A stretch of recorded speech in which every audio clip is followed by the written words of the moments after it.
Show starts in 1 minute.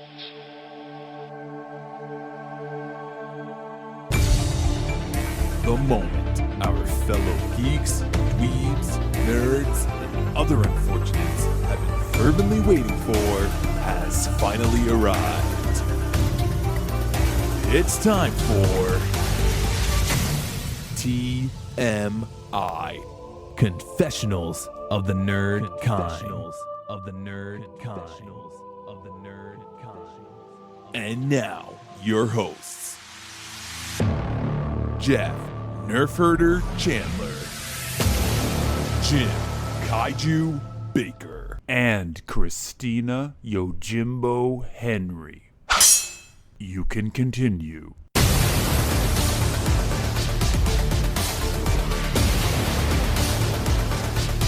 And now, let's get on with the show.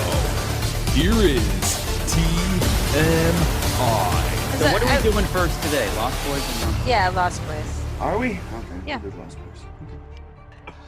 But does that mean that we're in? I think we're in. Yes. Yeah, sure. Why not? Yeah. Welcome back, everybody. And thank you for the Mercy listens. I noticed that about 2 or 3 people listened to the 1982 episode.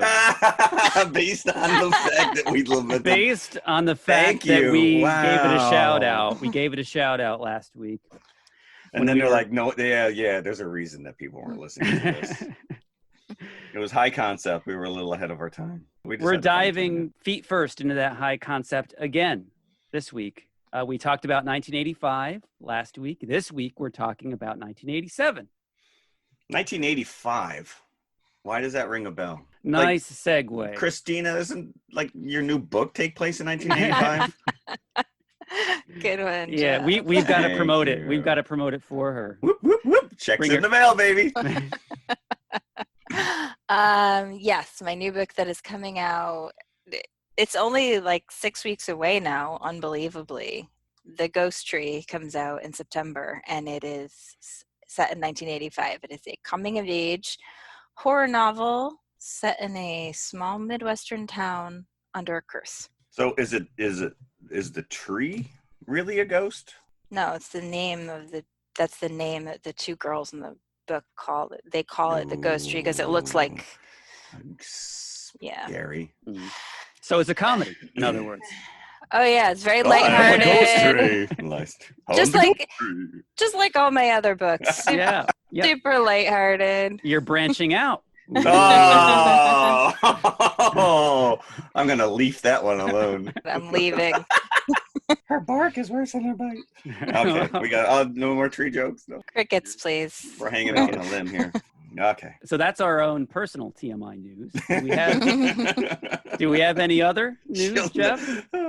We do. We have. Well, first of all, I want to go back to 1985 for only one reason, which is we were so remiss in talking Fright Night last week and William Ragsdale and not mentioning Herman's Head. Do you remember the TV show? The lamented show, Herman's Head. Yes. Brilliant TV show. And he was Herman, right? He was Herman. Yeah, I'm sorry. We didn't I even didn't bring it that. up. I apologize to Mr. Ragsdale. We have very little news this week, unless you kids are going to step up to the table. I have one news item,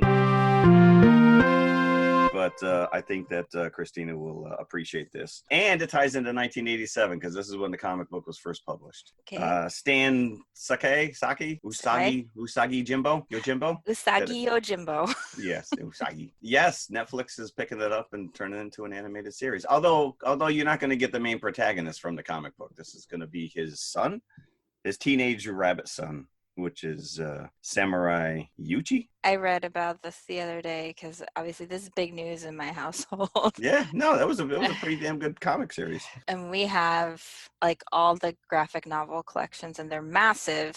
If Right. you've ever seen It's them, a huge tome. Yeah, I think there's like 12 or 13 collected volumes now. This is literally a huge saga. Yeah. And yes, it is loosely based.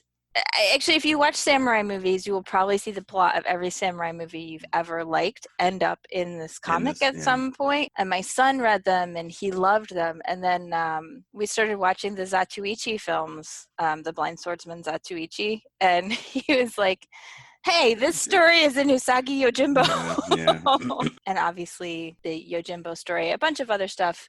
The Musashi Miyamoto trilogy is a huge influence on Usagi Yojimbo. Yeah, we're really, really excited about that one. Yeah, although I did read it's going to be CG. It's not hand-drawn 2D, but depending, because the art style in the comic was very whimsical, but very simplistic almost.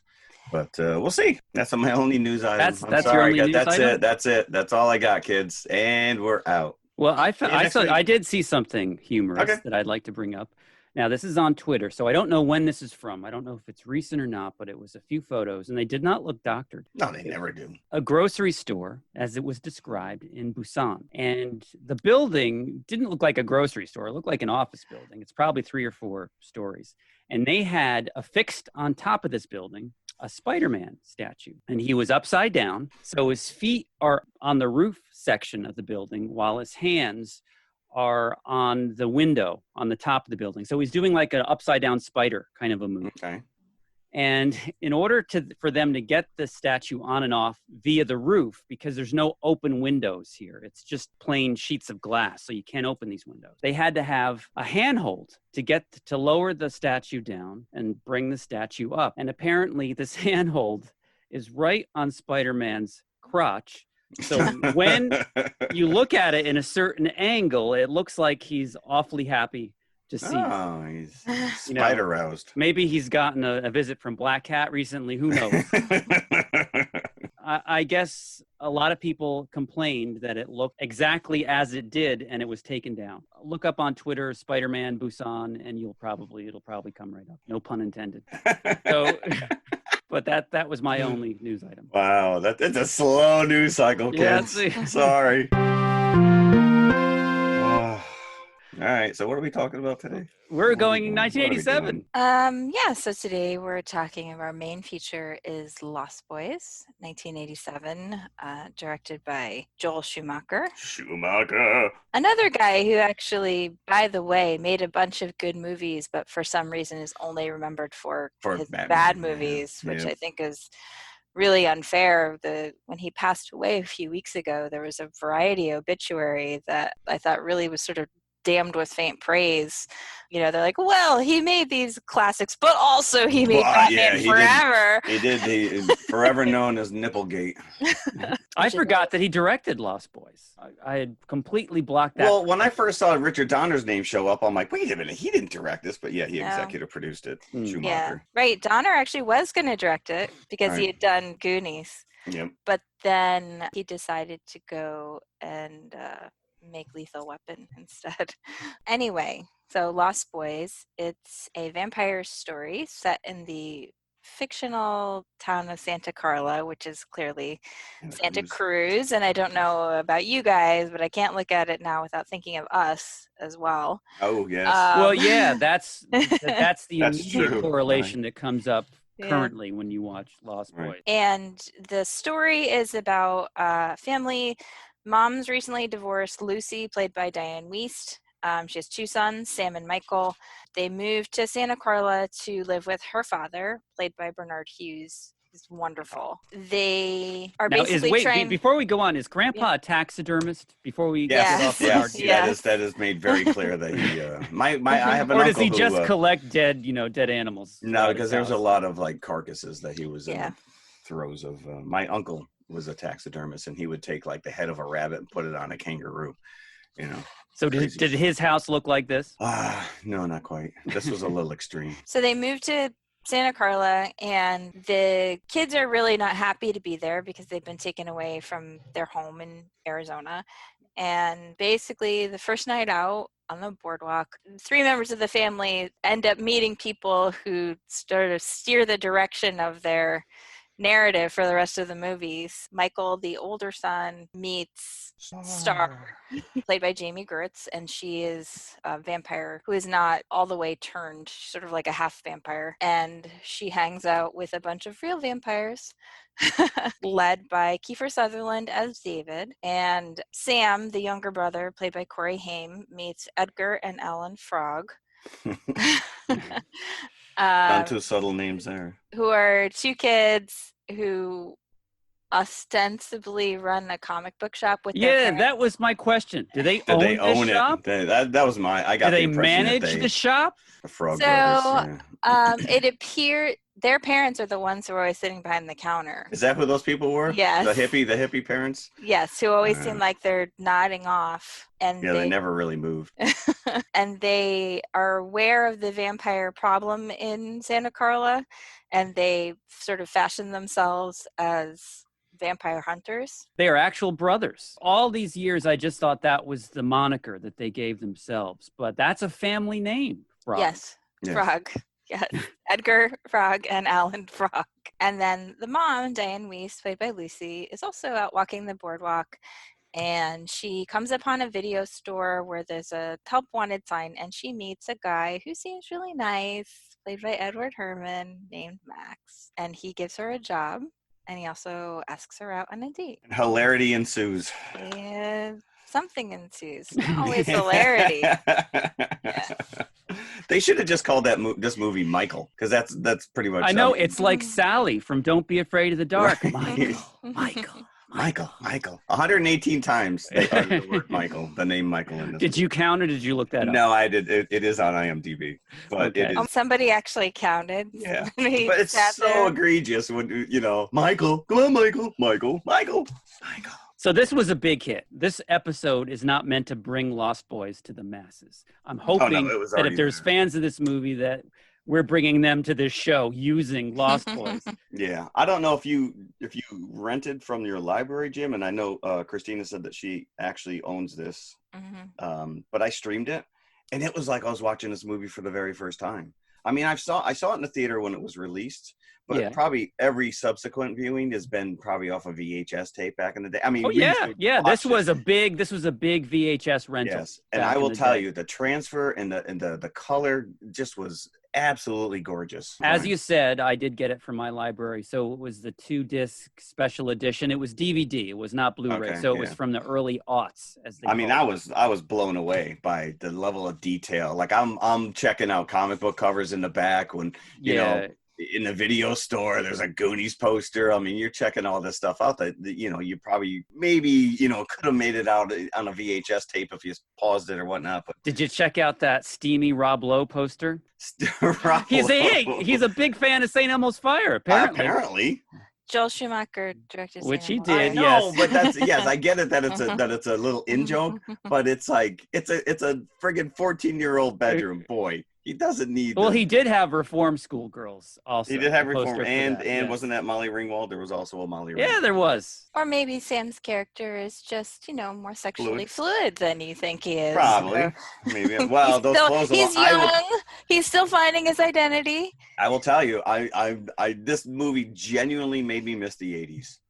It is so late 80s. Entrenched in the clothes that Sam is wearing. Right. Like, that's a crap I was finding when I was in college. It's just not so much the music, but just like, you see the hairdos and you see the punks and they're all hanging out in the record store and the video store. And you're just like, yeah, not to that level. I didn't hang out on a beach somewhere. So since this is Christina's pick, what are you bringing to the table here in terms of 80s and your memories of this and the first time that you saw it, this movie? I loved this movie, but I didn't get to see it until it was out on video. Again, because it was rated R. It was rated R. Yeah, you couldn't go in. And I couldn't go in, and my well, parents you could if you tried, probably. But my parents did not bring me to rated R movies, and I think I mentioned in a previous show that the first time I saw a rated R movie in the theater was Young Guns, which was a year later. So still can't believe that was rated R. I know, right? I mean, once I saw this, I loved it. I was one of those kids who was really I was always looking for anything that had a fantastic element in it. Well, this one does right off the bat. And pretty much the entire cast ripped from the pages of Tiger Beat magazine. Right. Oh, yeah. Obviously, everybody had seen Corey Feldman in a ton of stuff at that point. Right. Well, Goonies was just, Stand By Me was out for a year. That's true. Right. Yes. Yeah. Yep. Right. Which was Kiefer Sutherland is in Stand By Me as Yeah. well. Playing pretty much the same character. Just with longer Just without hair. the teeth. Yeah. The longer hair. It's funny, too, because Kiefer Sutherland we talked about this with Val Kilmer last week. Kiefer Sutherland's one of those actors. You just look at him and you knew even then he was inevitably going to be a star. Right. You know, he just had that thing, that sort of indefinable quality that makes him memorable. He's also so reminiscent of his father. You're getting that, but it's not like that's the reason that he's in movies. He's bringing his own thing to it, but he also had the gravitas of having that Sutherland bloodline, and he looks so much like Don, and his delivery is a lot like him as well, but he has his own acting chop. Big reason why Lost Boys is so memorable is because of him. Oh, absolutely. Yeah, because it's a very one-dimensional character, but he sort of gives it more layers than are written there. You know, like he puts more stuff into the character than I think is actually on the page. And he doesn't have a huge amount of dialogue. No, either. not a lot at of all. it is just and his more. visual Well, I mean, more presence. than the rest of the group. All they do is cackle, really. Yeah. You know. I was trying to describe it to my son. I'm like, he just has that thing. You know, Yeah, it's the thing that all actors want. You know, that they want. Spark. That right. It's like almost like they have chemistry with the audience, but they're pushing it through the camera. And with the camera, he's got a quality about him. Yeah. So you almost feel bad for Jason Patrick, who was the ostensible star of the movie, right? It's also supposed to be overshined, yeah. about him. And Jason Patrick didn't want to do this movie. No. He Because, auditioned. he was afraid that it was going to be like an exploitation horror, which it is, but it's it rose above a lot of the violence is until the one scene where they actually feed. I mean, the violence is all implied, and that's a brilliant, like the opening sequence where it's just the aerial camera shot as you fly in over the boardwalk. And you got that. It's a really weird sound mix of that damn song. I have had that song stuck in my head. Cry Little Sister. This. Yes, but it works so efficiently because you never until the end sequence where Michael and David duke it out in the house and you actually see them fly. You never really see them fly, but they're flying because of this camera work, and it's a cheap way to get this point across because it's just a helicopter shot. Now they'd probably use a drone, but it works to such great effect, and it just immediately sucked me in. Like I'm excited to watch this damn movie again. Just that opening over the beach coming into the boardwalk. The DP on this movie was Michael Chapman, and he was like a really high profile DP. Like he had done Taxi Driver and Raging Bull. He'd been the camera operator on Jaws. He'd done all these really sort of highbrow kind of movies, and Schumacher asked him to do it, and he was surprised he said yes. I know. It was almost like Schumacher was apologetic. Like, All right, listen, I ain't got this movie. But he didn't know that this guy was such a horror movie fan that he was just like chomping at the bit to do a vampire movie or a werewolf. Yeah. He said that on the interview that I watched, it was like he's always wanted to do a vampire or a werewolf movie. He never got to do a werewolf, but this is his vampire movie. Right. And because of that, I think the camera work is one of the things that really distinguishes this film. Yeah, because I agree. It's very dynamic. And like Jeff said, you see almost like point of view shots from the perspective of the vampires, so that you see them sort of swooping down on their victims. Yeah, because you just see the reaction from their victims, right? Especially the security guard at the beginning there. And it's just like, you don't need to show them flying because it's going to be just them hanging on wires. So it is such a great effect. And I love the opening sequence, the initial sequence when the family's first driving up and they see the boardwalk, and you get this almost like slice of life thing of all these different kinds of people who are on the boardwalk. And it's pretty subtle, but there's always sort of in the background these missing child posters. They're all over the place. Yeah, it's crazy. Yep. So it's like there's definitely, and you sort of see again like this sort of juxtaposition of like, this is like a beautiful place where people have fun, and then there's like this sort of really seedy underbelly. There's like kids digging in the trash for food. Yeah. Well, immediately as soon as they get into the boardwalk, and you got the big welcome to Santa Cruz or whatever, and then on the other side, murder capital of the world, somebody has spray painted it. Right. Santa Carla. Santa Carla. Santa Carla. Carla. It is Santa Cruz, but Yes. for the movie, it's Santa Carla. I like that. This is almost like a horror movie trope, sort of like the circus boardwalk, like fun fair kind of thing where it's supposed Just to hiding, be yeah. like that's hiding something Yep. dark underneath. Like obviously the first story that comes to mind is Something Wicked This Way Comes Yeah. by Ray Bradbury, but Yep. like a ton of horror stories and horror movies have used this trope, because there is something about that.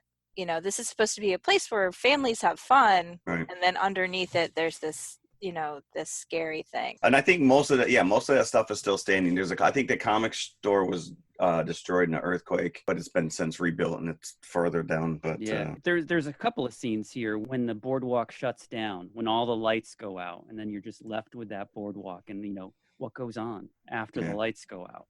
Right. Under the boardwalk, they'll suck your blood. Oh, never mind. Go ahead. So when was the first time you saw this? Was this like a sleepover? Yeah. This is like a VHS. video release. Yeah. The girl sleepover. Well, Oh, rewind it, Patrick. Right. First of all, Kiefer, I'm Team Kiefer. It's it's a vampire movie. It's a horror movie. Second of all, it's full of like hot guys in leather jackets. So Well, let's talk about that saxophone player. This is like The saxophone player. I was like, that bugged me then, and it bugged me now. I'm like, come on, stop showing this guy. If all right? Sam can embrace his feminine side, you can embrace yours, Jim. I didn't think so. It was over the top, and I'm all for embracing whatever. But like that. Like your men all muscly and oiled up. muscly and oiled and With so the full of sax. full of themselves. No, it is not. I'm like, Oh, please he stop had that feeding this crowd. guy's ego and get him off the That crowd screen. was eating out of his hands. You mentioned before the fact, so they're moving here because they left Arizona. Because once again, you can't have an 80s movie where the dad is present. Apparently, dads were not cool in the 80s. Dads are not cool. Yeah. Dads are not cool. So it's always got to be a broken family. That's your schism right there. Well, the thing is that the brothers, once Michael is almost on his way to the dark side, and Sam has to step up and become the patriarch of the family. Right. So he's the one that's kind of holding everything together. So it's the hero story. So it's important to not have the dad. That Sam has to step up and try to save his brother. Right, and they don't think, like, it never occurs to them to talk to their grandfather, which is a mistake. Right, they have to get him out. That's a great comedic effect. It's probably one of the best endings to a movie ever. And I did read that was not the original ending. But if he knows what's going on, stick around and help him out, He's just, Grandpa's, he's looking to hook up with the Widow Johnson down the street. Widow Johnson, yeah. See, now because the back of his truck is full of steaks, we actually speculated there is that he's off hunting. Like that's what he's doing at night. He's not actually dating. He's out, trying to solve the vampire problem. He did say at one point to Michael, "It looks like I'm not the only one who got lucky last night." So we're assuming that even after Max and David and the gang are dead, there's more vampires. Oh hell yeah, there's got to be. These aren't the only ones. There was two sequels. There was two sequels. So there was. But yeah, you can't imagine that there's only 4 vampires in the entire city. One thing that I was trying to pay attention, see if it came up. Corey Haim was 16 when he made this movie, but he seems younger, doesn't he? He seems like he seems very young. 13 maybe, or 14. And this was obviously the very first movie of the 2 Coreys. And you know what? I kept having the urge to reach into the screen and close his mouth. His mouth is always open, even when he's not talking. That's how he acts. Slack dog. It's like there's flies that are going to fly in there if you don't close that. Come on. Although I absolutely loved it when he schooled the Frog Brothers on the comic books. I'm like, he's a nerd, like a straight up, just a nerd. When he came to the comic books, I said, all right, I'd hang out with that kid then. He'd have to lose that floor length Miami Vice jacket, though. Oh man, he'd have like I said, it just takes me back. Now this was 1987. In a lot of ways, to me, was like the nadir of the 80s. I think. And now this movie, I think in its time, I didn't like The Lost Boys. I was not down with The Lost Boys. Not because it was a horror movie and I didn't like horror movies. I love horror movies in the 80s. But I went to the movies to escape from long-haired mulleted jerks. I thought it was prepubescent teen Long-haired girls. mulleted jerks were in abundance in my day-to-day existence. So you I paid did money to not get like berated by David? long-haired mulleted jerks. I tried to avoid them at all costs. And me going to the movies to hang out for 2 hours with them was not on my, I didn't see The Lost Boys until it came out on video. I watched it once. I was like, I'm not going to, I'm not going to become a fan of this. It was, I was entertained by it, but I didn't seek it out. So I enjoyed it much more on this viewing when that baggage was in my past. I don't know. Did you really get rid of that baggage? Not really. No. It sounds like it's sitting right there on your shoulder. But oh, man. But yeah, but it was, I admit it's a fun ride. So it's like I said, I took it for what it was, right? Yeah, watching this again, the bike scene where they're racing through the beaches and the music that's pumping. I mean, it is quintessential 80s, but it's just like you just go with it. Like it's just, it's very atmospheric. They're bordering on cartoon characters, but I absolutely was enthralled. It was almost like I was watching again for the first time, even though I know the dialogue inside and out. And there's some great lines that get spouted out in this thing. But I really, really enjoyed it watching it this time. Yeah, I enjoy it every time. Yeah, I think. Did you say it was one of your husband's favorites? Yeah, this is one of his favorites for sure. Yeah. He loves especially the Frog Brothers. I think they're so great because they're playing it so straight. Yes, the two of them, like they never kind of like break character. No, and Feldman's got that fake. Tough he was doing the Christian Bale Batman voice before Christian Bale even knew. He's like, Christian Bale's watching this movie one day, and he's like, "Son of a bitch, I'm gonna steal that." And everything he says is funny, but it's like unintentionally funny. Right. And like one of my favorite lines is when they go in to stake the vampires, and for all that they style themselves as like big vampire hunters, they clearly have never done this before. They've never done it before. No, they're actually on the phone with Sam. They're like, "You're just gonna have to kill your brother, bro." It's all conjecture. Like, you'll feel better. They're like, "What? I can't kill my brother. You'll feel better. Let's do it." But they come out and, they're all covered in goo because they just killed poor Alex Winter. Yeah. And Bill Les Preston. Corey Feldman, says, it's not our fault. They pulled a mind scramble on us. They opened their eyes and talked. This has a lot of funny lines.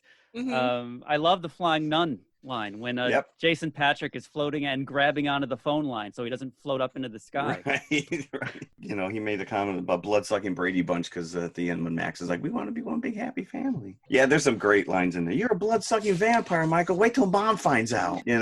Like just silly stuff. And it just kind of like goes. Just we were talking last week with the real genius. Going back, like I said, the transfer that I watched.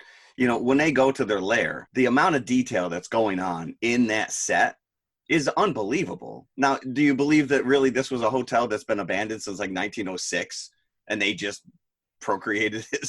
There's a lot of land there on the shore. I'm sure someone would have taken it over by now, but I was convinced that the exterior was the same set that they used for Planet of the Apes, but it is not. But it does look very reminiscent of that beachside set. Yep. Let's get into some of the vampire lore that they play. Yeah, because loose with. They do. I was going to bring up. Okay, go ahead. Yeah, because there's a major cheat when Max comes over to dinner, and they give him the whole. They're looking at him closely. They give him garlic. Yep. The dog is not snarling at him, and then he just drops a little bit later. "Well, you invited me in, so you can't do anything to me while I'm in this house." Yet they stake him while he's in the house, right? Yeah, Grandpa did. But maybe he wasn't invited that time. Do you have to be invited every time, or once you're maybe invited? Maybe they revoked the invitation. Yeah, sorry. Yeah, license revoked. But even to that end, so one of the most iconic scenes in this movie is when they first bring Michael into their lair, and they're eating Chinese food, and the rice turns to maggots, which is still like a gross out scene, and then the noodles become worms. If David has this ability to screw with your mind, like why didn't he use that power again at any point to just take over Michael, especially when they were fighting at the end, when they were taking out his guys one by one with holy water squirt guns? Oh, like a Mysterio deal? Something. I mean, but it was set up that he has this ability to screw with your mind. I felt more like maybe he had the power of suggestion if you were susceptible to that, but by then Michael was not. Was Yeah. too far onto his And own side. Yeah. it's limited to Chinese food.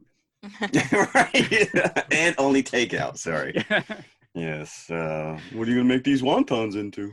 And they didn't stake him with a wooden stake either. No, it's the antlers, It was the antlers they did. deer antlers. And that was because Antelope antlers. he was supposed to be in a sequel. So So they wanted to keep it open so they could possibly bring him back. Right. So Yeah. like he ends up on the antlers and he's the only one whose body isn't destroyed. Like he doesn't Yeah, it's crumble true. He doesn't or crumble, yeah. anything.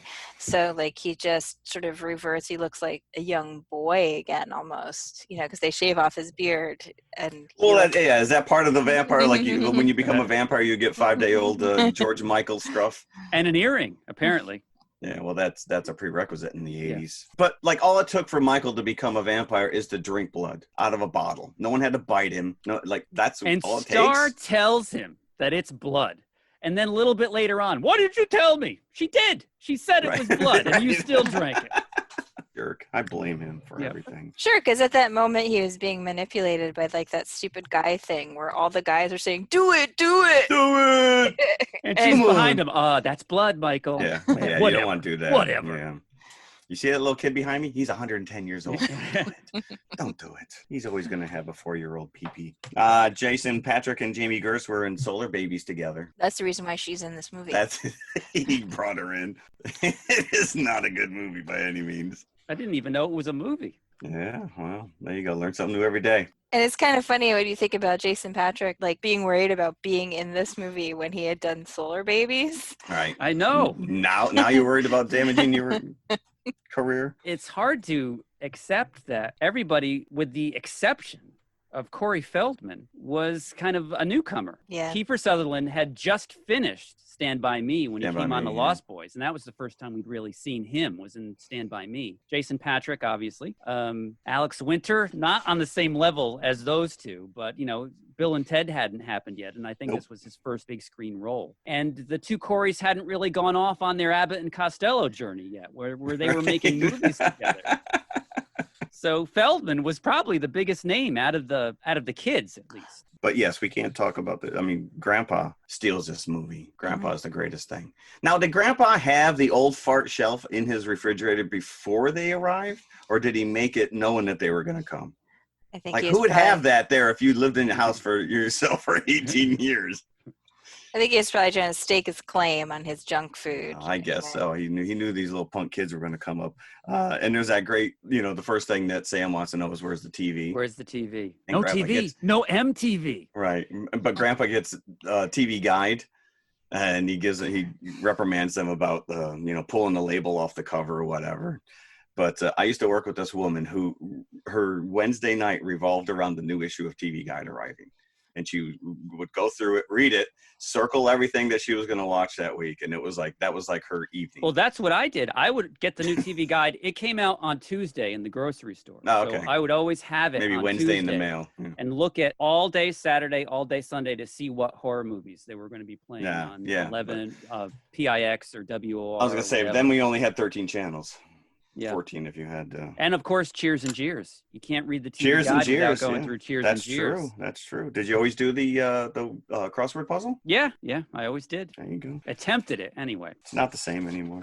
No. Too many. Those books would be massive. One of the things we haven't talked about yet is Greg Cannon's vampire makeup, which is really subtle. Great. It's not over the top. It's not. Their personalities still come through. Mm-hmm. They're not just like prosthetic. It looks a lot like the Buffy look that they used years later for Buffy the Vampire Slayer and those vampires. And he said there's a little documentary about his makeup on the disc that I have, and he talks about how it's just basically like a forehead piece, a cheekbone piece, and then they have the contacts.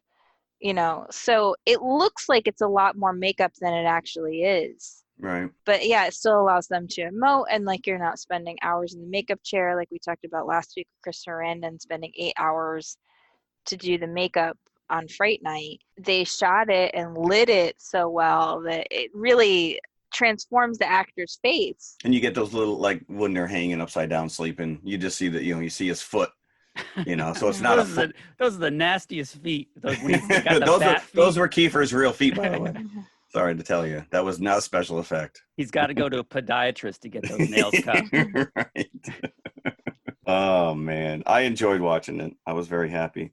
But again, you said it was R, but there's really nothing. I mean, at the end, there's some egregious blood blasting out of the toilet and sink, but couple impales, but nothing worthy. Were there any F-bombs? I don't recall. I don't remember hearing the F-bomb. There is a lot of naughty language, even in Monster Squad. There's some body talk. Yeah, that was surprising. But did you notice the cocoon line that Kiefer gives? You don't get old, you don't ever die. I was expecting Wilford Brimley to come up with his arms around the guys. Don't get old, you don't ever die.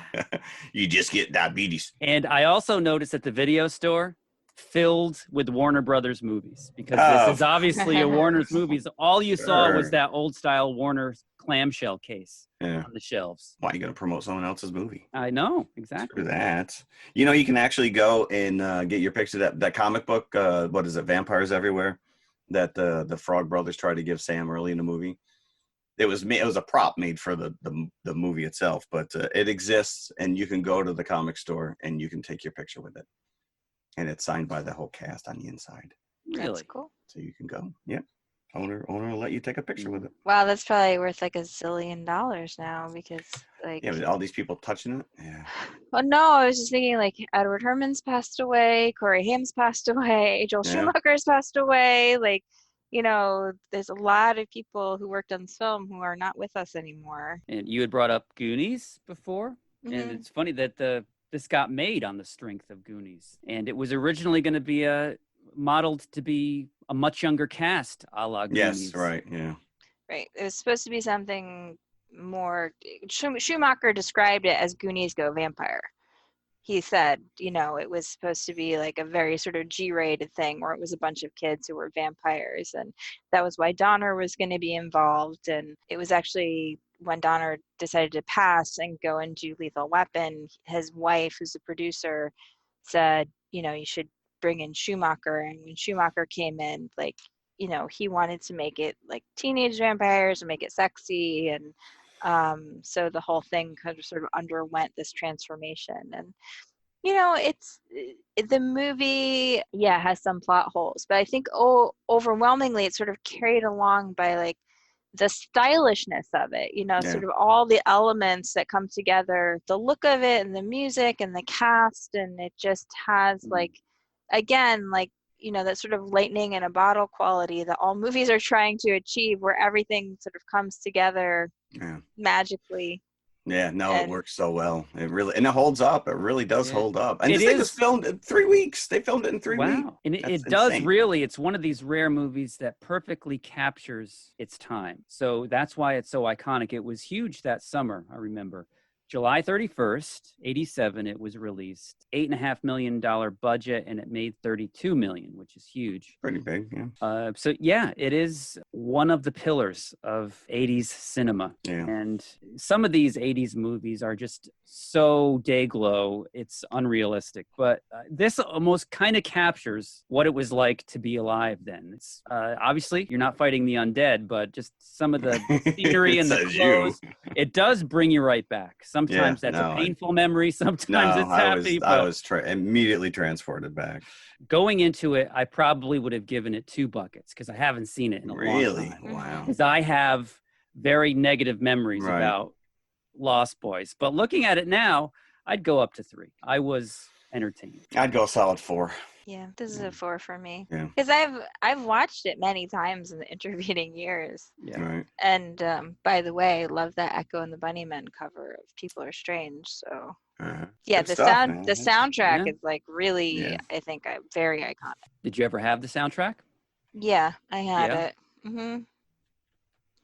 Yeah, that's some dead silence right there. Yeah. So Jim's gonna fill that in that space with the chorus of "Cry Little Sister."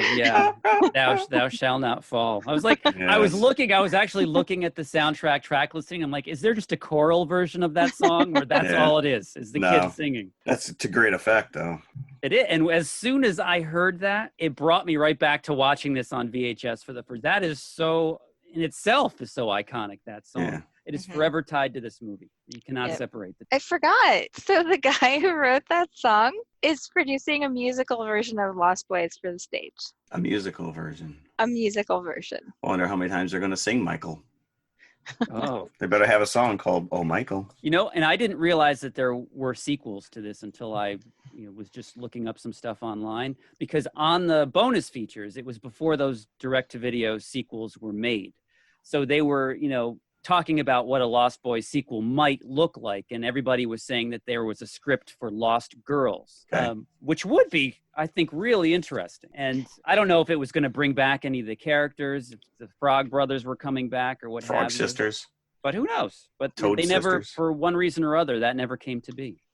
Yeah, I feel super sad that Schumacher never got to make that. He was really keen on the idea of doing like a girl vampire motorcycle gang. I think that probably would have been really, really fun. All right. All right. Death by Stereo. So let's move on. Let's go to the concession stand. Oh, do they have rice and noodles? And we'll come right back with Monster Squad. Oh, I've flown through the air with the greatest of ease, with or without the flying trapeze. My act is so great, gravity I defy, 'cause I bring T-O-E-D-Y. Yes, Toddy, the chocolate malt in a can. Get it, everybody. It's time to drink your chocolate toddy.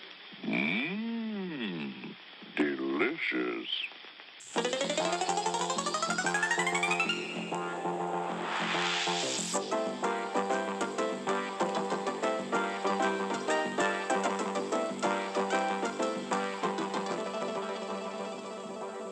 So now we're talking about Monster Squad. Monster Squad. Which you've never seen before, by the way. I've never seen this first viewing. That's crazy. First viewing. So this actually came out like the day before my birthday in 1987. I definitely remember going to see this in the theater because it was PG-13, so I could do that. Ryan Lambert, who plays Rudy, was the number one reason why I wanted to see this movie in 1987. As a 13-year-old, I had actually spent the previous few years watching him on a show that was on Disney Channel called Kids Incorporated. He was like literally a preteen idol. And I had lots of pictures cut out of him. And Tiger Beat. yes, and I loved Ryan Lambert. I wonder now, because there's a lot of theaters now that like rerun this and they bring the cast in and stuff, and they're signing autographs. I wonder like how many middle-aged women come up to him. We're like, I loved you so much when I was 13 or 14 or whatever, because he was cool, for that age, when I was that age, like he was the coolest thing. I definitely went to see this because he was in it. That was the primary reason. I'm sure that this wouldn't have even been on your radar because you guys were older than me. So No, I did not see this in a movie theater. Yeah, that's why, I knew about it. Right. Obviously, if you were a movie fan, you knew it was coming out. But because it didn't have the actual Universal monsters, it had like a facsimile of They were close enough. of what they were, and it seemed like a kid's movie. I had no interest in seeing it. And that was one of the reasons why it didn't do as well in the theater, because Lost Boys had come out like 2 weeks before. Right. So kids who were a little bit older would have gone to see Lost Boys. And kids who were my age or younger, who were sort of the target audience, apparently the initial trailer that was cut made it look scarier, like made it look more like a horror movie. So parents might not have wanted to take their slightly younger kids to the movie. So it was the kind of thing that really didn't find its audience in the theater. It found its audience later, in the videos. Like in video, like a lot of stuff does.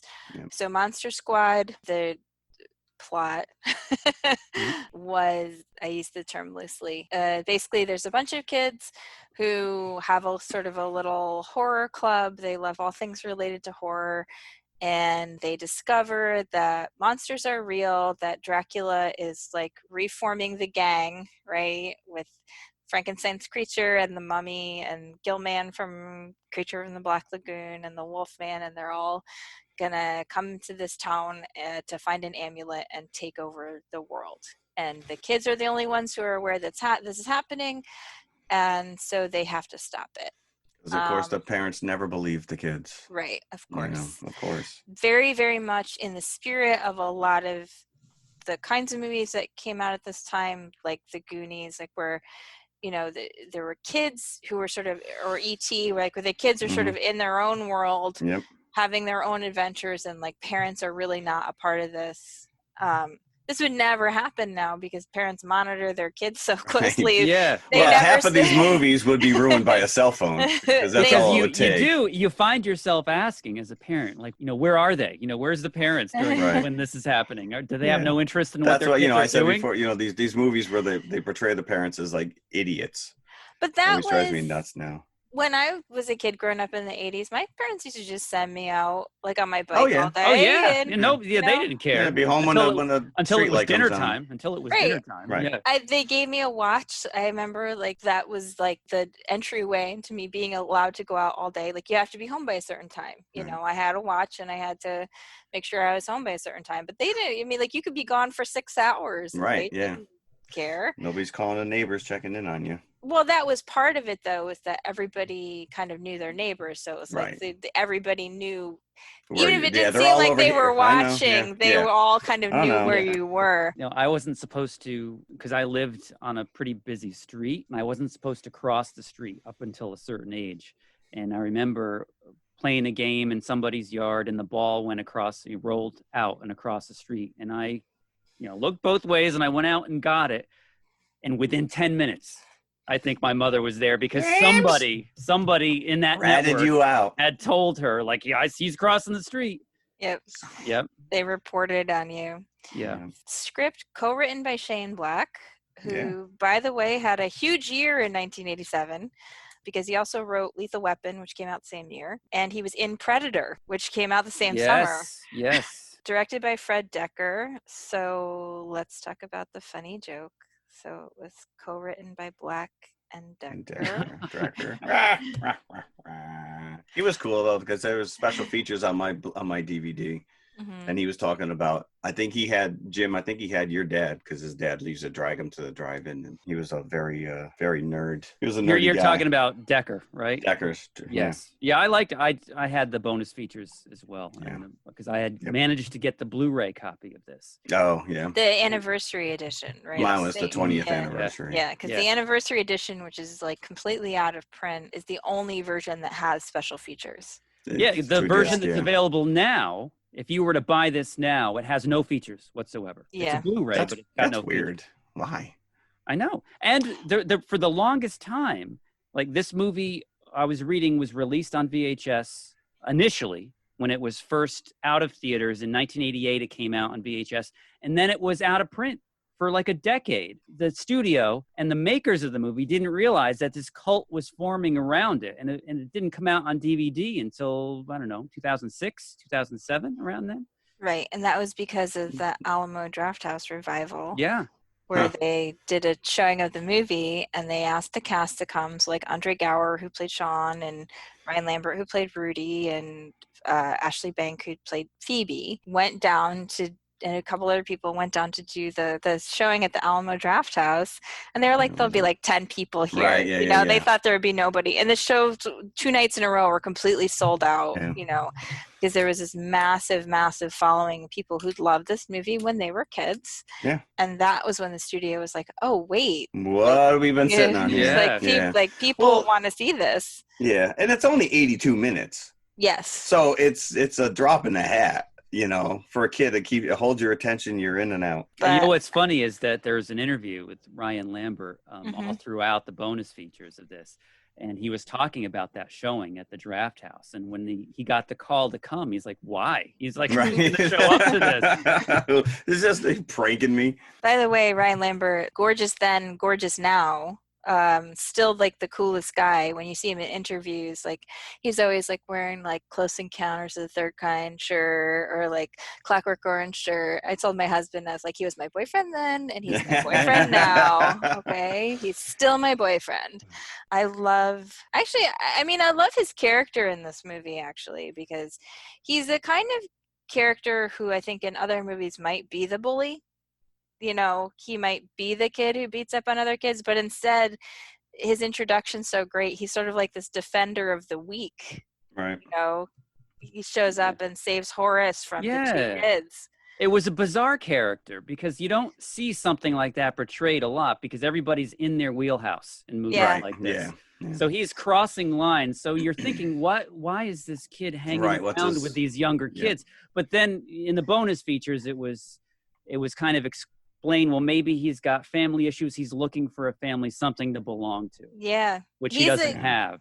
And he's so sort of cool and above it all, right? So like he sort of has held himself separate from other kids that might potentially seek him out. But there's a sort of a throwaway line that Phoebe says when you first meet him. And she says, I heard he killed his dad. Yeah. Yeah.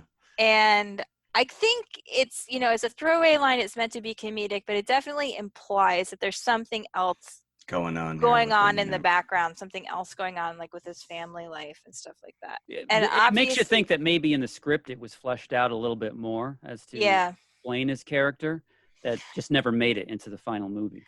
And obviously, nobody would have survived this movie without Rudy, because he's the only kid who brings any practical skills to this monster hunt. Right. All right. He makes all the steaks. He makes the silver bullets in shop class. Yep. Yeah.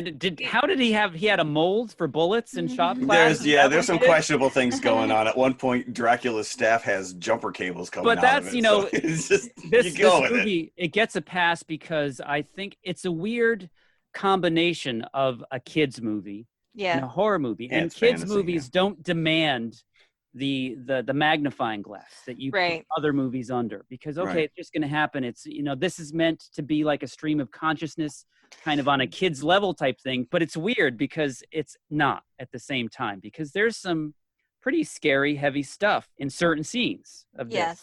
So it's a movie that I think is trying to find its own identity. And I think you talk about scary heavy things again, just sort of the implication of it, like scary German guy who's never choose anything else except scary German guy. And the kids are, they have to go to his house because he's, this sort of, he's a boogeyman in their eyes, right? He's a guy, like an old guy who lives in their house and he just peeks out the curtains. Yeah. And the kids have to go to his house because they have this diary that's in German. That just happened to be written in German. And they need to have it translated. And he's the only German person they know. Yeah. And they're standing outside and like, what's German for please don't murder us? Right. And he shows up and he says it. He says the German for please don't murder us. And then the kids go in the house. And of course, it turns out he's actually a sweetheart German guy. He's a nice guy. Misunderstood German dude. He's like giving them pie and he's translating the diary. He's honestly being very tolerant of like these random neighborhood kids. Well, probably nobody has ever wanted to talk to him before. Right, correct. How do they even know he was German if they never talked to him? They probably steal his mail. And then his name. But then, the kids are leaving and they say something about identifying monsters, and he says, that he knows, what monsters are, and he closes the door and you see his concentration camp tattoo. Yeah, so there's like sort of this implication that, again, there's sort of like this whole life kind of behind this movie. It makes sense then kind of why he gets involved, why he stays involved, why he helps the kids, even at the end, like, he very determinedly stands up to Dracula and all this kind of stuff, because he's seen real horrors and he's correct. He's not afraid to stand up when he needs to. So it's like there's sort of same thing with like Sean's character. His parents are getting look like they're on the verge of a divorce. Like his mother's going to leave. There you go. Standard 80s trope. So there's sort of like this darkness behind a lot of these characters that's not necessarily like in the forefront, Right. So it's not, it is a throwaway sort of silly comedy, but then it has these other things going on. And I think that's why people latch onto this movie. and hold on to it because they can sort of feel the stuff going on behind. Yeah. Um, But can we talk about, like, where is this supposed to be taking place? in Like- Louisiana. Oh, okay, because all of a sudden we got swamps, and yet then there's it was all over the place. I didn't pick up on the Louisiana. And of course, Frankenstein's box is conveniently labeled Frankenstein. Like, Right. That's Frankenstein, by the way. Just so you know, yes, that's who's in there. Yes, yeah. Do not open. now, Fragile. and I suppose that the other monsters besides Frankenstein, we've got Wolfman, we've got Gillman, we've got. Well, the Gillman was just hanging out in the swamps, right? He was just Well, waiting for them I to would fall. assume that they are converging Mhm. on Louisiana because Dracula is somehow Right. summoning them for this task that he's partaking on. And of course, Van Helsing failed miserably at the beginning of the movie, Right. Oh yeah, the opening scroll and says they blew it. which was so reminiscent of the Evil Dead vortex. Yeah. But the special effects were almost like exactly the yeah, same. basically. So I love, that Phoebe's the one who initially meets Frankenstein's monster, and then she introduces him to the boys who all run away. Yep. And I love hearing her tiny little voice because she's only 5 years old, and she goes, "Come on, guys, don't be chicken shit." Right. Good old family movie. And that's, we talk about these monsters and right, they couldn't secure the rights, or they didn't want to for the No, they shopped this to Universal and first. Universal said no. So I think it was written with the actual creature from the Black Lagoon and the Universal Wolfman. But as a Mummy. kid, you're not. They are, though. Right. You can't stray too far from that formula. Yeah, the Gillman does not look exactly like the creature from the Black Lagoon, but he's still a freaking cool design. Stan Winston, by the way. And they called the creature the Gillman in a lot of the Yeah. publicity. So I mean, Dracula's Dracula. You Yeah. put a flat head on the monster, or a round head, or they did go not the bolts on the neck, but they're up on his temples. yeah, But it's still Frankenstein's monster. But As a yeah, kid, the well, mummy's the mummy. How else can you change up a mummy? but then the Wolfman just shows up. So Right. In 'Cause he's got nothing Louisiana, better to do. maybe because of also the Dracula pull that suddenly he It finds must himself be there. right. Yeah. And they didn't really do much with that character. I was a little disappointed because you had No, he just- Laszlo. Laszlo was the Yeah. Wolfman. Yes, Yeah. I know, and you never really picked up on that. That's right. You brought that up last week. Some real genius. But yeah, it's funny though, like Sean is supposed to be the leader of the group, and he does almost nothing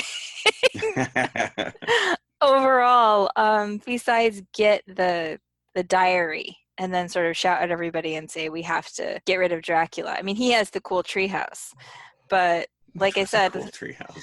like Rudy makes the stakes, the silver bullets. He steals the archery equipment. Horace actually is the one who kicks Wolfman in the nards. Yep. The Wolfman got nards. He burns Dracula with the pizza. Pete the dog gets the mummy's bandage, and Rudy shoots it so that Rudy kills the mummy.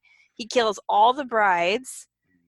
He only killed 2. What happened to the third? Well, I mean, I guess he killed them all. He killed the third They one showed off-screen. him taking out Yeah. 2. The third was still left on the loose. Well, Um, and he also saved him from the bullies at the beginning of the movie. Right. Right.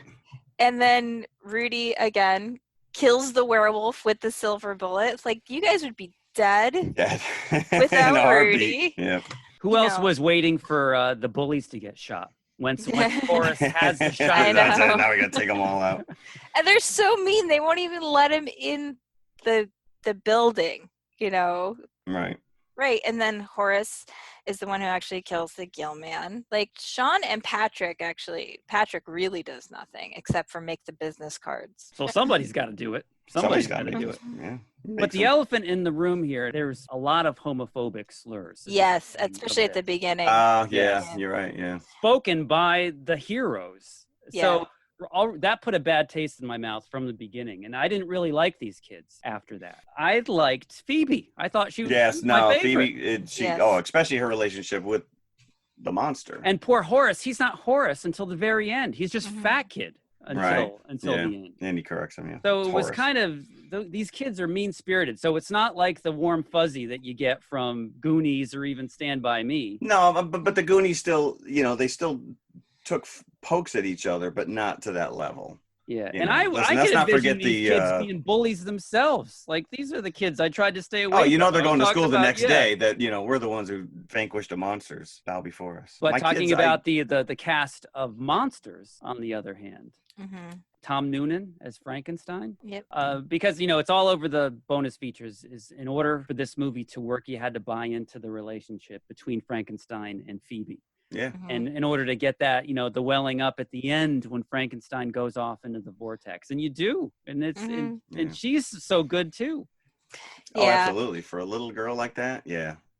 Even at the end where she has a confrontation with Dracula, I guess he never really showed up on set with the eyepieces in because he didn't want to freak the kids out. So when he hisses at her and just give me the Anna, you bitch, and she screams, like that was a genuine scream because she had never seen him with those contacts in. I actually had heard Ashley Banks said that she wasn't actually there Oh, when, really? yeah, when he says the line. Okay, because you Yeah, didn't want to when- curse in front of When him. he actually Meanwhile, she said said the chicken line, shit. yeah. Yeah. When he actually said the line, she wasn't on set. I mean, a Huh. lot of the kids talked about how, they had to go to school and they were little kids and there's a limited amount of time they could spend on set. Ashley was only 5, so I think she can only spend like 3 hours. So like Right. every time they were on set was like try to get as much material as possible Right. and then figure out ways to shoot around without the kids being there because they, there's limitations on child actors and how Sure. long work and all this Yep. stuff. But yeah, I mean, really, Phoebe is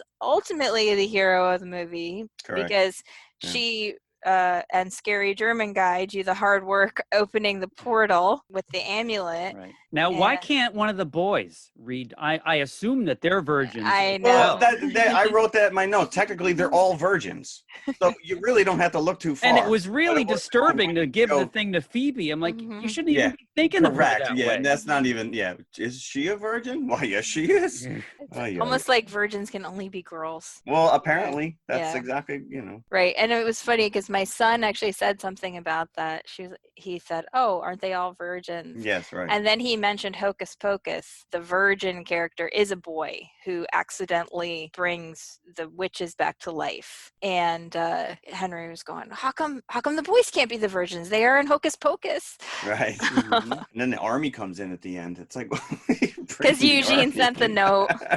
The army comes in. Mhm. Tanks come rolling down the streets. That's What the Sam Hill is going on here? That's total kid logic there. Yeah, Like, right. I'll send a letter, Yep. Army guys, come quick. Yeah. And the We Army got guys nothing better actually, to do. You got monsters in It's your like backyard? it's like We'll the be message. right there. It's like the message in a bottle that he Right. throws out, and they get it. And I think Burger King must have paid some serious That product was placement. that was definite, was- definite yeah. product placement. Right? That's like right up there with the Marlboro truck and Superman, too.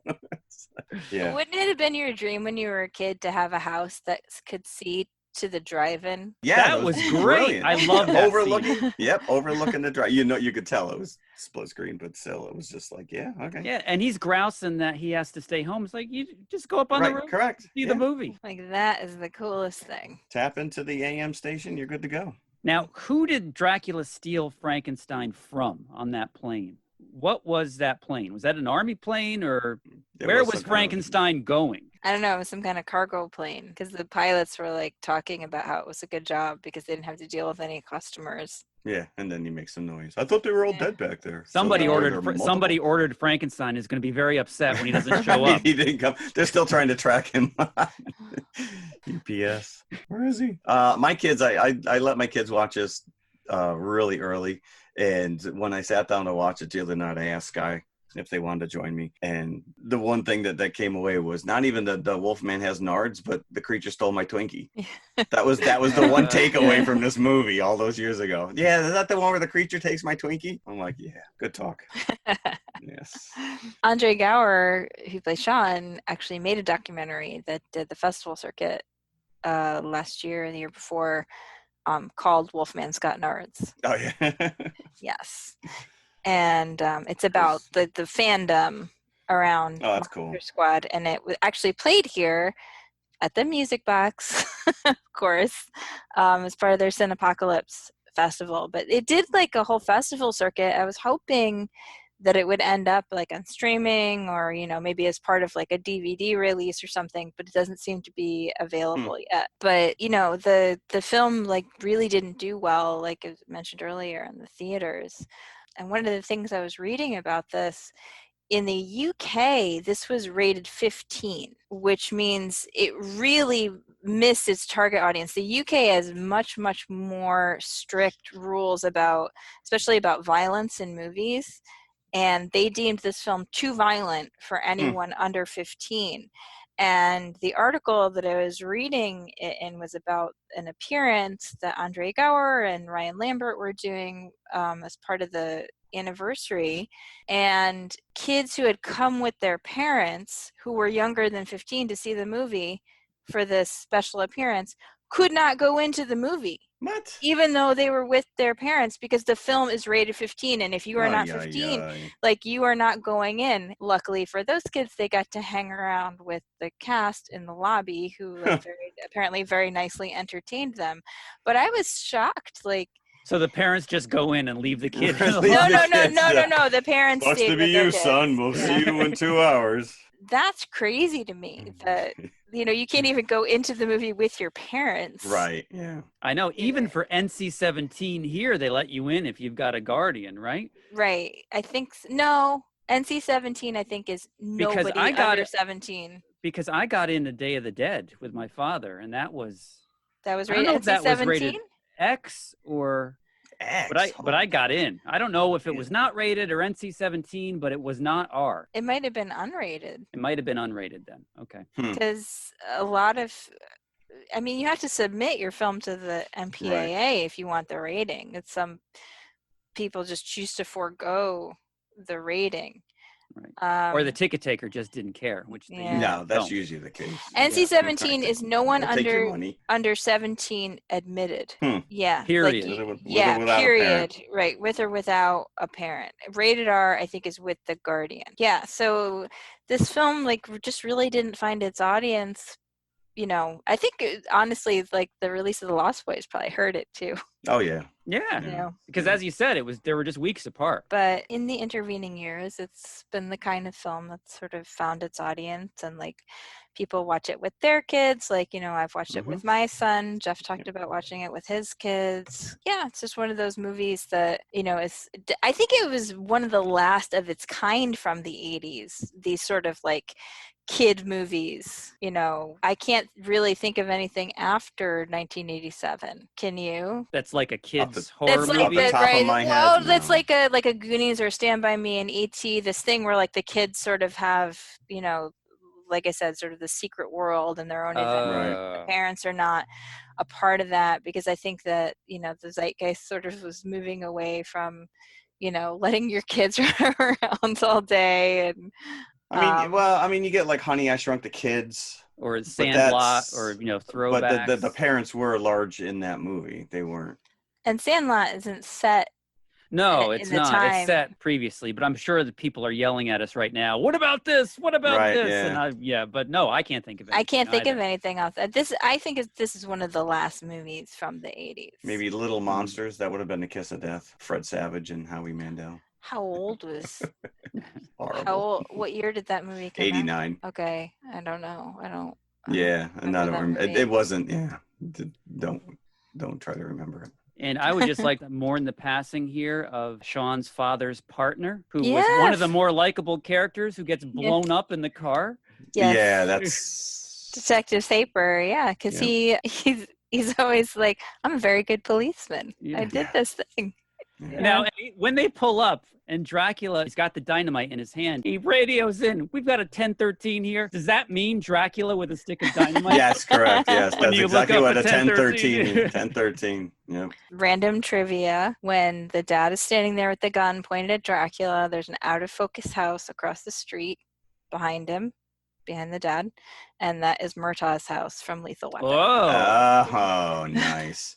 And he didn't appear in the movie because literally he is too old. That's right. Definitely too old. Right. Oh, I'm getting too old for this. Yes. I did read Dustin Diamond and Liam Neeson both had scenes that were cut from this.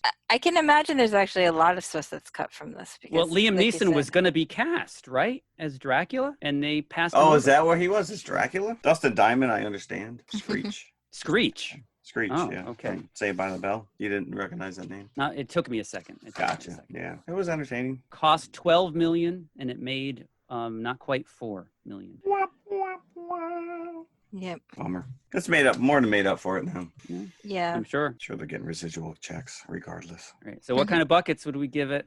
I'm curious about what you think, Jim, because this is Yeah, your because first this is your viewing. first exposure. I think I was a little bit off put by the Kids, yeah. by the kids. So I enjoyed it. I appreciated the whole appropriation of the universal monsters. So I liked the Gillman and the Wolfman and all that stuff. But on a whole, I'd probably give it like 2.5. I mean, that's like totally understandable if you have no tie. Yeah, to I don't this have a movie. history with it. Yeah, you have like nothing where you're like thinking of it, you know, in a nostalgic way. And Ryan Lambert was never your boyfriend. That's didn't because he even- never returned Jim's fan mail. I didn't Well, know he was a thing. I'd yeah, never heard of well, him. That's before because this. we were out of the loop at that You point. guys you were, know what? yeah. Yeah, it wasn't The like... other thing about his character, he was blackmailing the sister with naked pictures. It's Well- true that too. That whole set, we didn't talk about that stuff. And her brother Frankenstein's was just the too. camera. The camera. These kids Yeah, are there's a lot of despicable. salacious stuff going on, like you said, just under the surface of this movie. I'll give it 3. I enjoyed it. You know, as you much give it as- higher if you want. No. Don't let me- No. When have I ever let you Yes, like when have I let you ever influence me? You may talk me up or down on certain movies, but by and large, no. I mean, I've seen it. Like I said, I own it. You know, I've shared it with my kids or whatever. But I much more enjoyed The Lost Boys for sure. I would agree with that statement. Yes, I'm going to say 3.5 because Okay. I remember it fondly and Yes. because there's still a lot of things that I like about it and can still appreciate as an adult. Although, like Jim mentioned, like some of the language and stuff, that was what I was talking about last week with Real Genius, where Real Genius doesn't really have this. But so many comedies from the 80s, especially like with the gay slurs, are ridiculous. Well, Yeah. not just comedies from the 80s. We were watching The Departed and then like Yeah. the first 10 minutes. I had a spirited debate last night about The Departed. I hope that you came down firmly on the side of Infernal Affairs. Damn straight I did. I said, well, Was this- because it was being lauded as like this brilliant, you know, because this guy Boston the whole, and I'm just like, well, you do realize that it was a remake of. Oh, so it wasn't based on our episode. This argument. No, this guy didn't even know we had a podcast until okay. probably 2 hours into our conversation. No, we were just nerding out, talking movies. And did he know about Infernal Affairs? No. No. So you set him straight, I right? did. Doesn't mean he's going to run right out and watch it and be like, I've been wrong this whole time. This movie sucks. I said, when you realize.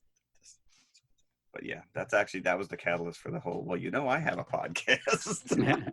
I had that Oh, conversation boy. this week as well, just because of my mask. I had the Oh, TMI gotcha. mask on. Yep. And, Yeah. what's that? Oh. And of Yeah. course, well, I have a podcast. Well, you had to put it on your face. Walking billboard. Speaking of which, if you want a TMI mask, you can actually go to our TeePublic page. I think they're like $10 now. Aren't they like 20% off? They were Masks doing a or- 20% off sale this week. Yeah. / movie nerd. Show your love. I wear mine loud and proud. Be safe and advertise us at the same That's time. right. The space for sale, basically, is what it come down to. So that was fun. In 1987. So are we ready for our confessional now? I think, yeah, because this will be another hour. Confessionals. Based on last week's Based on- episode. We I'm did gonna every keep my freaking mouth song shut. movie. No, I thought it was fun. Because it's just you can't talk like just top 2 songs. Anyways. Christina's got to lead us off. Yeah. No, one of you guys actually has to What? go first because Why? I forgot about the confessional. You did? What? I didn't even look anything up. Miss, I'm ready to go at 9 o'clock. Let's go. I forgot that we do the confessional on this show. It is only in the name of the show. Yeah, first you started to write your book, and then you're like, oh, I got a podcast to do. I know. Confessional. Seriously. Like 4th on the You know what list. this is like writer on a deadline Yeah. brain. Like I can only think about one thing and it's that I have to finish this book. Um, So I thought I was completely prepared for today, and I just remembered the confessional right before you mentioned it. nice. All right. Well, Jim, you could go first All because right. I'll probably write right off. I don't have as much as I did for 1985 because, as I said No, before, right? 87. seems to 87 be- was like the nadir of the 80s. The prime years for the 80s for me was up until 1985 because Right. that was when like new wave, like Duran Duran was the biggest band on the planet, like up until then. And then Yep. obviously after A View to a Kill, the original five disbanded and it wasn't the same, even though they continued on. It just Mhm. wasn't the same as it used to be. 87, the new wave kind of lost control of popular music, and then it became like a more metal-oriented world. Like you got your Poison, you got your hair glam bands. Yeah, your hair bands. Like Bon Jovi is a good example. They started to dominate the charts, and I started to lose interest at that point in popular music. I stopped listening to Casey Kasem's American Top 40. There just wasn't enough for me. What? But having said that, there were some bright spots. I was looking up to see what was out that year. Joshua Tree, U2, Yeah. was the Mhm. album of the year. And they were just like the shining beacon in this sea of crap that was all around them in 87. So Yeah. U2 was a huge exception to this rule. I loved Unforgettable Fire. That is probably still Octung Baby, Unforgettable Fire. Those two kind of seesaw as my favorite U2 album. But at the time, Joshua Tree was just like nothing else because they had embraced the roots of like blues flavored Americana type music. And it was just such a new thing coming from them. It was almost like a novelty because it wasn't what you were expecting really from U2. And it was so good. And they seemed so at home with it. The album was immediate. It was listening to it, it was just like you had heard these songs. So that was a big deal.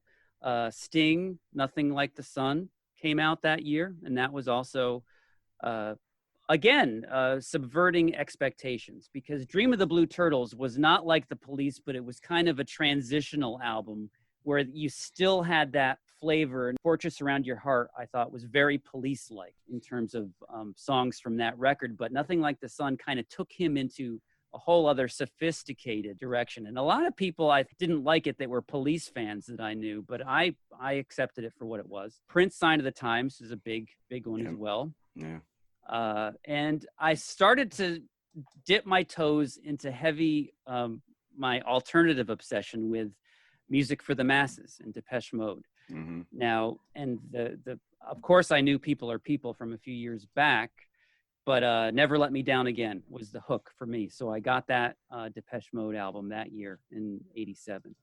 And in 87 also was the first year that I got a CD player. I ingested all the Beatles albums at once. I think I Nice. probably bought them within like 3 weeks of each other. And where I had Sgt. Pepper before and a couple other random albums, I never had the whole catalog. So I was heavily into the Beatles in 1987. There were some standalone songs that I liked, like Breakout by Swing Out Sister, I had the 45 too. Venus, Bananarama, I had the 45 too. Lips Like Sugar, Echo and the Bunnymen was out that year. So there wasn't all direct, but yeah, for the most part, I wasn't into what was going on musically in 87. Yeah. TV shows, I'm going to give a shout out right now to the series Friday the 13th. Which has nothing to do with Jason Voorhees or Camp Crystal Lake, but rather it's about two cousins who inherit an antique store from their evil past uncle. And the antiques in the store all have like a supernatural history to them. So the show, Friday the 13th, it's kind of like an X-Files before X-Files, where they're going on these excursions, and each episode revolved around a new supernatural item that by the end of it, they take it back to the antique store and kind of put the genie in a bottle and keep it in their basement. Was this on UPN? What channel? It was a syndicated show. It was either PIX or WOR. Okay.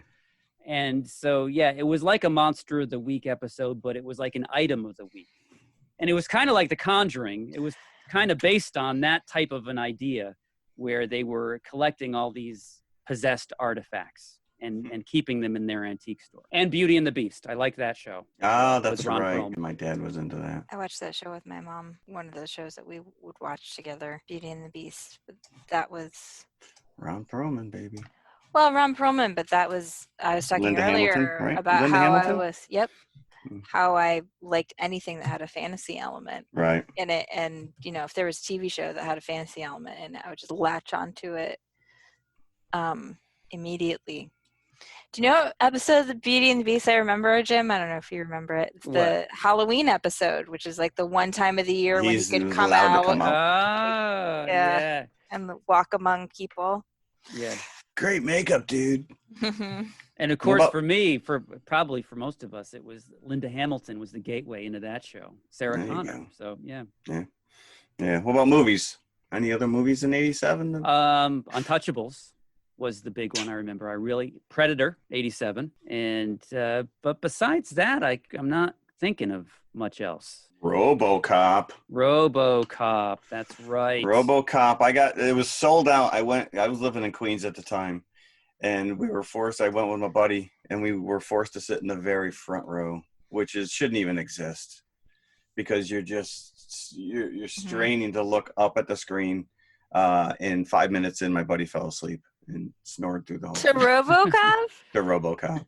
Yeah. You didn't just jab him in the ribs at some point? Yeah, I let him sleep. He was my ride. So, Inner Space was another big one. Oh yeah. Inner Space was. I'm going through this list, and I'm like, I must have gone to the movies like 4 times during the week. This was also college. That was 87. I'm thinking that was earlier. Unless I did my homework. Maybe you're right. No, I'm thinking of Dreamscape. Dreamscape. Oh, that was earlier, right? That was 84, I think. That was also we had an episode devoted to Masters of the Universe, which was a huge disappointment. I had to go all the way down to Elmira to go see this movie. I dragged a bunch of family members with me, and we were very disappointed. That's a perfect equivalent to music in 87 is Masters of the Universe for cinema in 87. Yeah. As far as TV shows, Star Trek: The Next Generation premiered. Oh yeah. That year. So I mean, again, we were one of the few dorms that actually had a television in our room, and Star Trek loomed large. So that was pretty cool. Married with Children, I think, also premiered that year. I think you're right. And that was like Fox out of the gate. Like Fox was like your 4th network. And I thought Herman's Head was later. It was like 89. But I was thinking like all those Fox shows that came out, because I think Simpsons was 89. So a lot of those stuff that I thought was earlier came up later. But My Two Dads was another big show that was on TV at the time. I saw quite a few episodes of My Two Dads. Yeah. Inexplicably. I don't know why I would have watched that, but I did. It looked like I didn't watch much television or music. I mean, I know I was entrenched in music, and it was a lot of pop culture. I mean, not pop culture, but I brought it up last week, the new wave stuff once I got into college. But I'm looking at some of these albums. I probably didn't buy albums. I was too busy buying comic books at the time. There was a couple, Midnight Oil, Beds Are Burning was a big, huge, that album, Diesel and Dust was huge coming out of Australia. See, I hated Midnight. Did you hate them? I hated them. In Excess was another one. Sing about something else, dude. I hated In Excess. Really? In Excess, Wow. It's like I rage when that comes on the radio now. Wow. I don't know why. I don't know why. I'll mention one individual song because it's probably like my quintessential 80s song, which is Heart and Soul by Tapao. Oh, yeah. I had the 45. love this song. Yeah, now I had the Tapao 45. is, because not only is it an awesome, awesome song, but Tapao was a Vulcan character on Star Trek. So if you're going to name your band after an obscure Vulcan female, then I'm all in.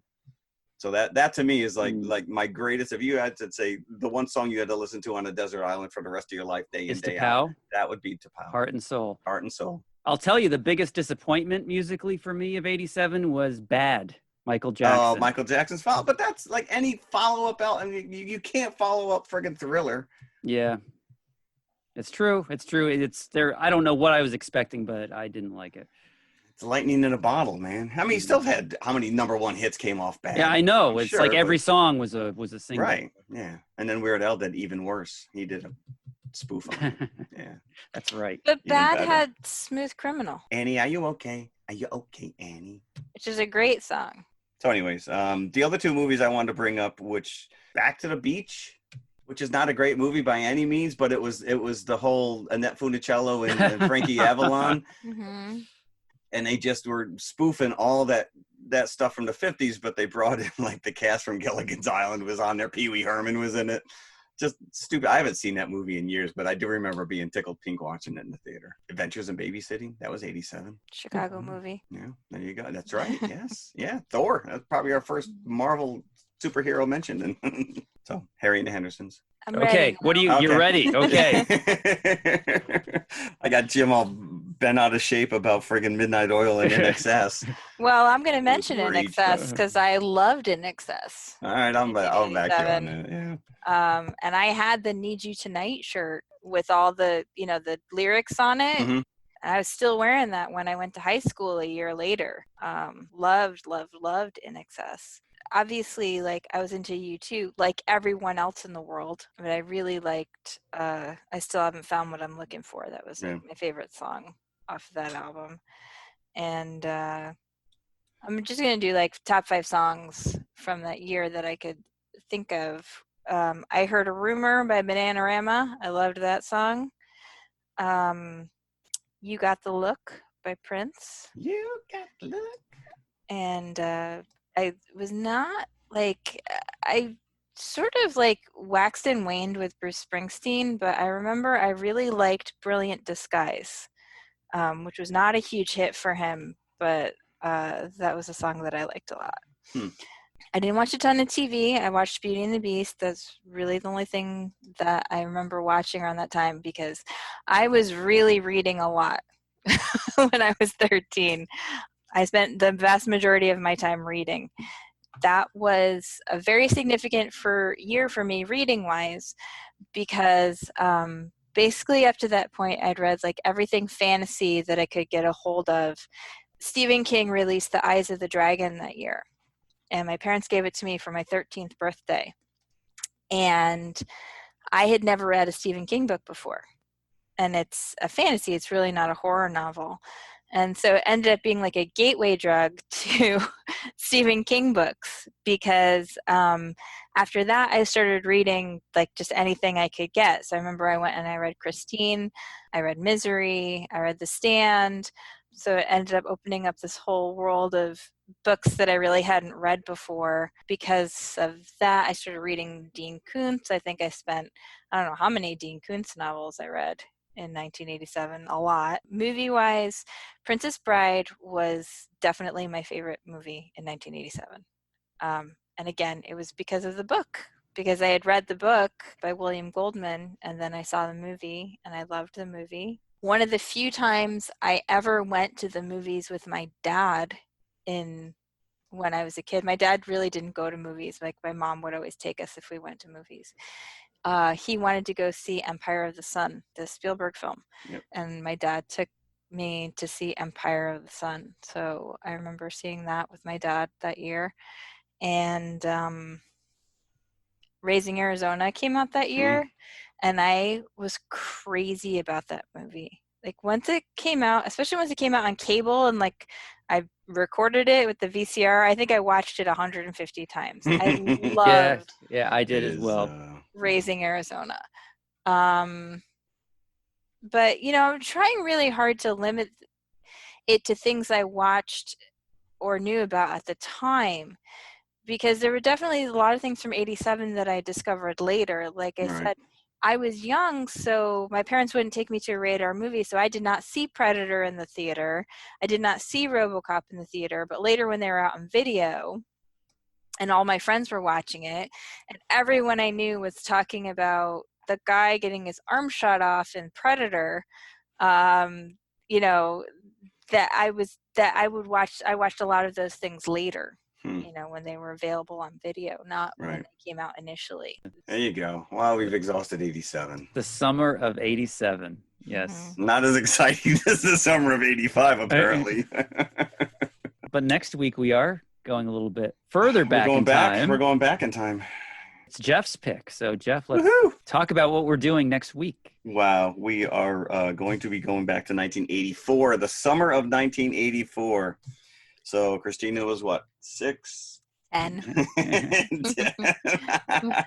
I was a very tiny person in 84, so Well, my I think- memories of 84 are going to be a lot different from yours. Well, I'm hoping that you'll like my choices, because I think one of them you actually mentioned, and I decided that this is what we're going to talk about, which is Val Kilmer's very first movie, Top Secret, hidden gem. This is if you have not seen this movie, it is, wow, it defies description, and yet we're going to do our best next week.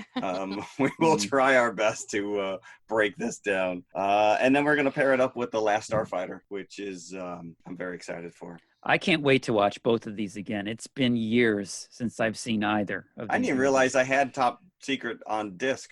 I was going through looking for something else. I was looking for Monster Squad, and I'm like, oh, look, I have it. So I'm all set, because I also have the 20th anniversary Blu-ray of Last Starfighter. Yeah, my library had the Blu-ray, so I've got the Blu-ray waiting downstairs.